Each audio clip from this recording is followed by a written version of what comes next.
अगर मैं आपसे पूछूं कि लोकसभा चुनाव 2024 की काउंटिंग की तारीख क्या है, तो जाहिर सी बात है आपका जवाब होगा 4 जून। क्योंकि पिछले कुछ दिनों से टीवी न्यूज से लेकर अखबारों तक चुनाव की तारीखों और काउंटिंग की तारीखों पर ही तो बहस चल रही है।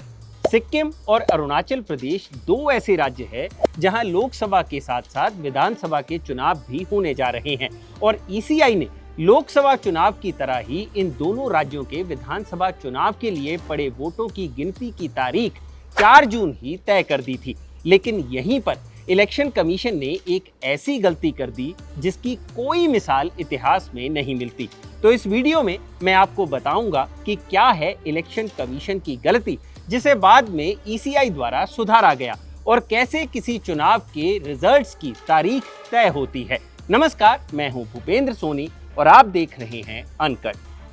हुआ ये है कि 16 मार्च को इलेक्शन कमीशन ने देश में होने वाले लोकसभा चुनावों की तारीखों का ऐलान किया था, जिसके मुताबिक भारत में लोकसभा चुनाव 7 फेज में होना है और 4 जून को काउंटिंग का दिन तय किया गया था। सिक्किम और अरुणाचल प्रदेश में क्योंकि विधानसभा और लोकसभा दोनों ही चुनाव होने जा रहे हैं, तो इन दोनों चुनावों की काउंटिंग का दिन भी 4 जून ही तय किया गया था। लेकिन इसके अगले ही दिन यानी 17 मार्च को इलेक्शन कमीशन को अपनी गलती का एहसास हुआ और ईसीआई ने इन दोनों राज्यों के विधानसभा नतीजों की तारीख बदलकर 2 जून कर दी।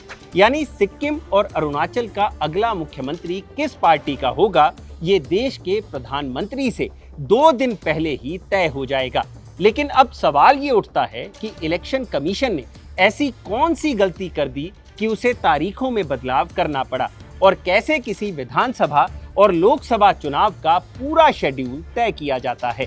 सबसे पहले बात करते हैं नियम की। आर्टिकल 172 सब सेक्शन 1 कहता है कि किसी भी विधानसभा या कहें राज्य सरकार का कार्यकाल 5 साल से ज्यादा का नहीं होना चाहिए, बशर्ते वो विधानसभा 5 साल से पहले ही भंग कर दी गई हो। अब ये 5 साल गिने कैसे जाते हैं, इसका भी एक सेट पैटर्न है। जिस दिन विधानसभा की पहली मीटिंग होती है, उस दिन से अगले 5 साल तक उस विधानसभा का कार्यकाल होता है।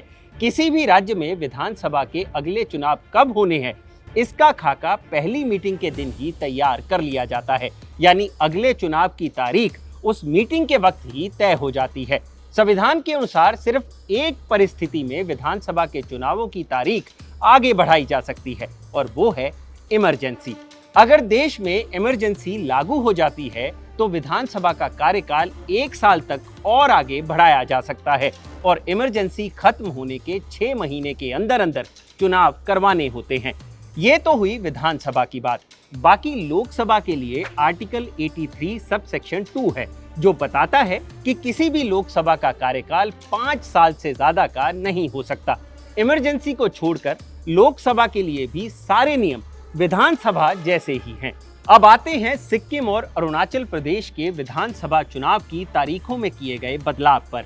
सिक्किम और अरुणाचल प्रदेश की विधानसभाएं पहली बार 3 जून 2019 को मिली थी, जिसका मतलब ये हुआ कि इन दोनों विधानसभाओं का 5 साल का कार्यकाल 2 जून 2024 को पूरा हो जाएगा। यानी 2 जून 2024 तक ये तय हो जाना चाहिए कि सिक्किम और अरुणाचल प्रदेश में किसकी सरकार बनेगी। लेकिन इलेक्शन कमीशन ने 16 मार्च को तारीखों का ऐलान करते हुए इन दोनों राज्यों के विधानसभा चुनाव को लेकर यहीं पर बड़ी गलती कर दी, जिसके चलते उन्हें बाद में तारीखों को बदलना पड़ा। अब सवाल ये उठता है कि क्या इससे पहले कभी इलेक्शन कमीशन से ऐसी गलती हुई है? रिपोर्ट्स की माने तो इससे पहले इलेक्शन कमीशन से ऐसी भूल कभी नहीं हुई है। ये पहला मौका है जब इलेक्शन कमीशन किसी राज्य के 5 साल पूरे होने की तारीख ही भूल गया। अब आते हैं इस सवाल पर कि इलेक्शन शेड्यूल बनाते वक्त ईसीआई किन किन बातों का ध्यान रखता है। इलेक्शन की तारीखों का ऐलान करने से पहले ईसीआई वेदर, फेस्टिवल्स और इम्पोर्टेंट एग्जामिनेशंस के साथ साथ पोलिंग बूथ के लिए अवेलेबिलिटी ऑफ स्कूल बिल्डिंग्स के अलावा इलेक्शन ड्यूटी के लिए टीचर्स कब अवेलेबल हो सकते हैं, इन सभी बातों का ध्यान रखकर ही चुनाव की तारीखों का चयन करता है। इसके अलावा सिक्योरिटी फोर्सेस की अवेलेबिलिटी भी एक अहम क्राइटेरिया है जिससे चुनाव की तारीखों पर असर पड़ता है। जाते जाते उन वाक्यों की भी बात कर लेते हैं जब ईसीआई ने बिना गलती किए पहले ही विधानसभा और लोकसभा की तारीखों का ऐलान किया था। 2004 में आंध्र प्रदेश में भी विधानसभा और लोकसभा के इलेक्शन एक साथ हुए थे और आंध्र प्रदेश की विधानसभा का टेन्योर 13 मई को पूरा हो रहा था और 13 मई को ही लोकसभा चुनाव की काउंटिंग का भी दिन रखा गया था। ऐसे में आंध्र प्रदेश के विधानसभा नतीजों की काउंटिंग का दिन 11 मई तय किया गया था। तो ये है विधानसभा और लोकसभा के इलेक्शन शेड्यूल को तय करने के सभी नियम। अगर आपको ये वीडियो पसंद आया हो तो इसे लाइक और शेयर जरूर करें और जानकारी से भरे ऐसे ही और वीडियोस देखने के लिए सब्सक्राइब करें हमारा चैनल अनकट। शुक्रिया।